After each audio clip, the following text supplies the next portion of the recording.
Ntendereza ku studio bareko gyonna gy'otuzaako emikono gyo tukomye ku Bible Truth nga lero tugenda okwogera ekyanuka tugenda kukijja mu Tito essula ey'okubiri olunyiriro 11 olugamba bwe luti nti n'ekisa kya Katonda kirabisiddwa ekirokola abantu bonna naye weebuuza abantu bonna balokole kyekibuuzo ekiri awo ng'abantu bonna si balokole lwaki kuba tebalina busobozi mu bo basobola kuba nga bubalokola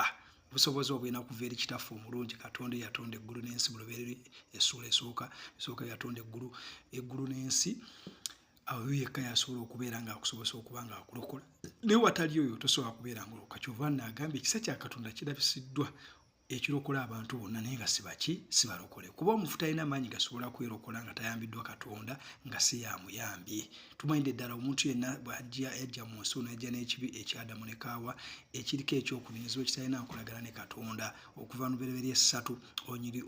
olw'omukaaga omuntu bw'agwa okuva mu kitiibwa kya Katonda Baruumi 3:23 era ng'ekimulindidde kwali kola ki kubonerezebwa nga wala Abaruumi 6 essula ey'omukaaga olwa23 ng'empeera y'ekibi kufa n'ekirabo kya Katonda bwe bulamu butaggwawo era omuntu asooka okwebuuza lwaki si balokole kuba omuntu talina kwagala mu ye okugyawo Katonda nga yayambye nga tulaba Yokaana essula y'e15 onyiro 16 nti nno yinzi yabeenoonyeza yayinza n'otwenoonyeza nga ye Katonda era bw'olaba bulungi ne Yokaana ekisooka essula ey'okuna onyiro 10 essula ey'okuna onyiro 19 agamba nze yabaagala ate era ne mbanoonya tutumayinde la kitaffe omulungi kwagala ate yekka bw'aba yakwerondedde yasobola okukola omuntu yenna kuba tumayinde ddala mu Yokaana essula ey'okutaano onyiro 24 lulaga bulungi nti nno omuti nno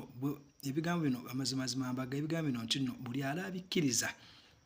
alaba awonye okuva eri amagombe ngazze obulamu obutaggwaawo tumayinde ddala Katonda yekka yasobola okubeera ng'aleeta obulamu mw'oyo omuntu omufu eyafiira mu Adamu n'amuwa obulokozi naye watali kuleeta bulamu obwo Katonda bw'aleese tosobola kwagala Katonda era kyova olaba atugamba bulungi mu Ezeekeri 3:6 onyiro 25 agamba alijjamu omutima alifukako amazzi ate era n'atukuza ate alijjamu omutima ogw'ejjinja n'atuwa omutima ogw'ennyama ogugonda ogusobola okugondera ebigambo bye n'amateeka ge era kyova atugane mu Ezeekeri essula 11 onyiro 19 ng'alaga ndibajjamu omutima ogw'ejjinja n'embeera nga mbawo omutima omujja Abakolose 2:17 agamba omuntu yenna ajja eri Kristo afuuka ekitonde ekijja ng'ebikadde bigenze nga Katonda omulimu guno gwonna mu lw'19 Katonda yali mu Kristo ng'omulimu gwonna agukolera mu Yesu nga talina gw'abalira musango gwonna ne wabula nga n'atuwa